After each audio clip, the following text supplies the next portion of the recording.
गुज़िश्ता दिनों दावत इस्लामी के शोबे FGRF के तहत अल्लाह पाक के आखिरी नबी मोहम्मद अरबी सल्लल्लाहु अलैहि वसल्लम की दुखियारी उम्मत की खैर खाही के जज्बे को लिए अफ्रीकी मुल्क मलावी के मुख्तलिफ मकामात पर राशन और अशिया ज़रूरिया की तकसीम के सिलसिले मुनक़िद हुए। इसी दौरान ब्लंटायर डिस्ट्रिक्ट के अतराफ चिस्वे विलेज में भी राशन तकसीम के लिए FGRF के जिम्मेदारान और मुबल्लिगीन दावत इस्लामी दीगर वॉलंटियर्स आशिकाने रसूल समेत पहुंचे और चिस्वे विलेज में दावत इस्लामी के शोबे FGRF के तहत मकामी आशिकाने रसूल के 300 खानदानों में राशन और अशिया ज़रूरिया पर मुश्तमिल बैग्स की तकसीम का सिलसिला किया गया। चिस्वे विलेज ब्लंटायर डिस्ट्रिक्ट में होने वाली राशन तकसीम के हवाले से मुबल्लिग दावत इस्लामी ने मदनी खबरों से गुफ्तगू करते हुए बताया। Dear viewers of Madani channel, Alhamdulillah, as you have seen, FGRF did a distribution in Chiswe, one of our centers, Alhamdulillah, and we have distributed amongst 300 families.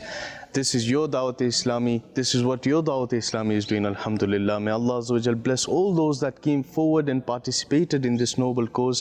Keep up your support with Dawat Islami. नाजरीन, वाज़े रहे कि चिस्वे village में दावत इस्लामी के शोबा खुदामुल मसाजिद वल मदारिसुल Medina के तहत फैज़ान कुरान मस्जिद कायम है, जहां मकामी आशिकान रसूल के लिए 5 वक्ता नमाजों और मदरसतुल मदीना की सहूलियात भी मुयस्सर हैं, जबकि दरस व बयानात और इज्तिमात का सिलसिला भी हुआ करता है।